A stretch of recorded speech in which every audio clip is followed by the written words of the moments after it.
Hey guys, so if you are in the market looking for a beginner's guitar or a used guitar, I would like to share a few tips and things that you should look for, even if you haven't or never bought a guitar before. Because I'm a total beginner. This is my second, third week of learning guitar, and this is the second guitar that I bought.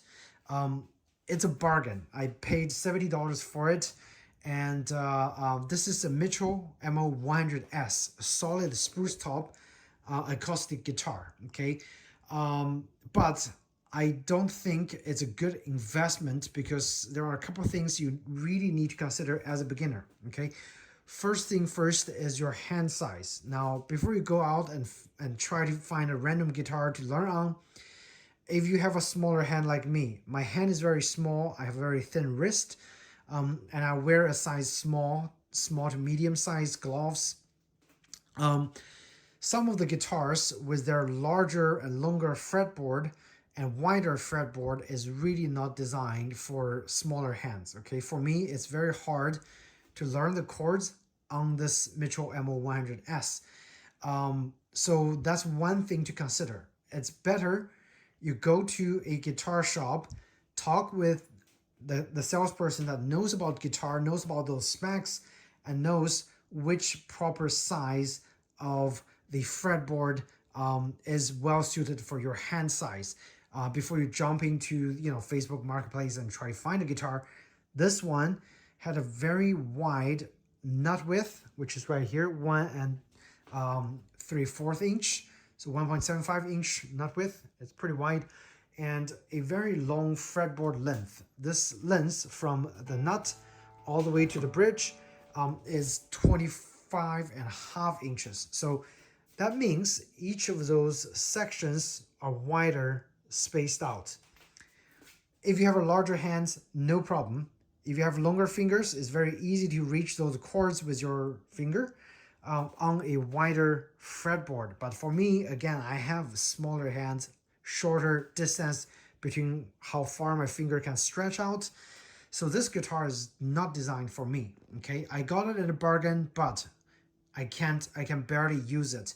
Every time when I try to reach some harder to reach chords for me, like the F chord, the C chord sometimes is hard, and those chords I just cannot reach. And for me to do a bar chord on those very wide spread out fretboard is pretty much impossible.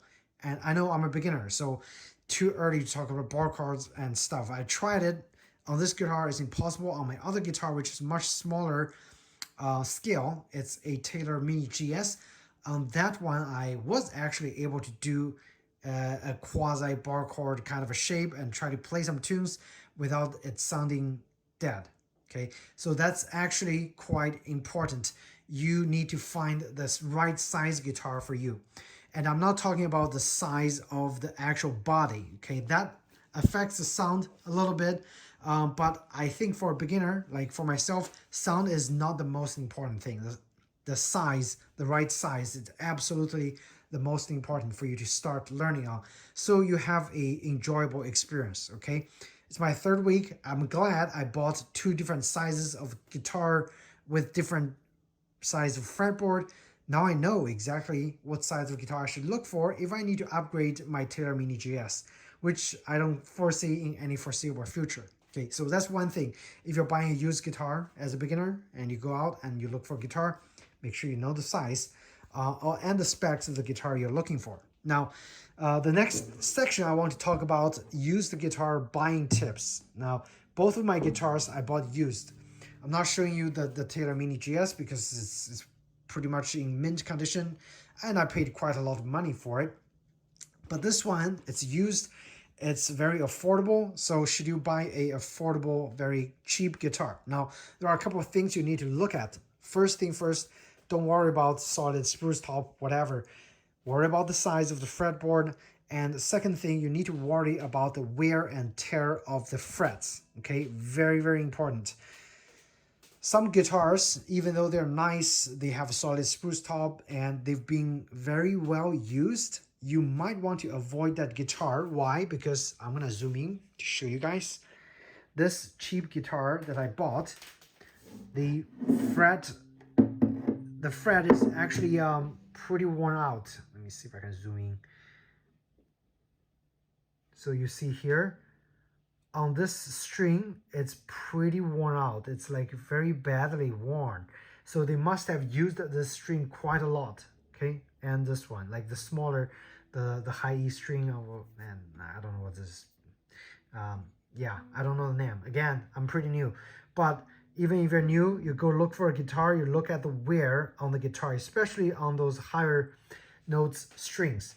They tends to wear out quite fast, okay? Or this one has been used quite a lot. That's why it's pretty worn out. And even the frets itself is flattened out. So the first thing you want to look for any guitar that you buy used is how much wear is on the frets, on the metal frets. If there are so much wear that it already digged in here, like this one, I would say avoid buying it because you're gonna have a hard time pressing and getting the right chord to sound right. A lot of times, if it's worn out, you have to press harder and harder and harder. Doesn't help with, you know, enjoying the guitar, and also it makes continued learning much harder. So that's one important thing to look at when you go out and look for a used guitar. More expensive guitars, you can spend more money to get the frets replaced, get everything else furnished. But on a cheaper guitar, it doesn't make any sense. Okay, so that's why I think it's important you buy a affordable guitar with no wear or minimum wear, if possible. Also, you need to look at the damage on the bridge. So this one, again, on the higher note strings, this one is already start digging into the wood of the bridge, which is bad, okay? And also I changed those strings. When I took the strings off, there are quite a lot of wear on most of the frets, and also there are wears on this bridge, this plastic bridge. It's pretty worn, and there are deep marks inside. The bridge needs to be replaced. Quite a lot of work for a $70 guitar, okay? So I'm selling it, someone else is gonna enjoy it. If they have the right size hands or larger hands to play, it will be good. It will be okay to learn as a beginner. It actually forces you to try even harder to get the correct chords nailed on those guitars that kind of have more wears. But again, if you want to enjoy your experience, try not to buy a guitar with so much wear, okay? This one, the frets, pretty worn. Other things you note is notice any damages or any other wears, for example, like the paint loss on the glossy coating. Those are to be taken into consideration. This one has been cared for very well. The glossy paint shines, and the fretboard, the wood, is actually in pretty decent condition, okay? Another thing that's worn out, or you can tell that this guitar has been used quite a lot, is on the fret inlays over here. Not sure I can show you. There are some cracks near the frets. So again, those are just indications that those areas are pretty worn. This guitar is being used quite heavily. Despite the fact it's still very beautiful die-cast, tuners, and very beautiful back. Like, I just love this guitar's look, okay? It's very well made. However, because of the wear, it made it less enjoyable. I would have kept it if not for those wears. I might kept it for other people to play around and to enjoy on. But again, with those wears, I think it's better to leave it to someone who doesn't care about those wears and who press on their chords really hard.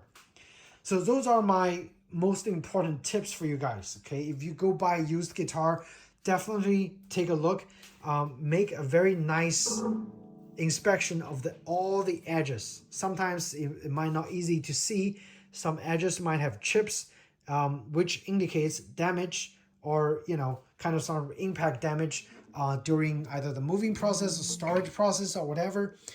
Also, you need to make sure that all the wood is not peeling, or it's not like, separating. This one, none of the wood materials are separating, so that's a good part. But on some of the other guitars, you'll see splitting of the wood between two components, which is also another indication that the guitar, you might want to avoid buying that guitar. Okay, so do your price research. Go on some sites, ask how much a guitar should be worth at a particular level. I hope this tip would help you guys as a beginner trying to buy a guitar, know what to avoid and what to look for. So hopefully you can find your dream guitar to learn on, you know, and advance in your guitar playing journey, whatever. Again, thanks for watching. I hope you found this video helpful. If you did, please do hit the like button or subscribe to my channel. And I'm certain as I'm learning, I will have more tips coming out for you guys in terms of, you know, selecting acoustic guitar and tips on playing or those kind of things. Okay, so thanks again, and I'll see you in the next video. Take care.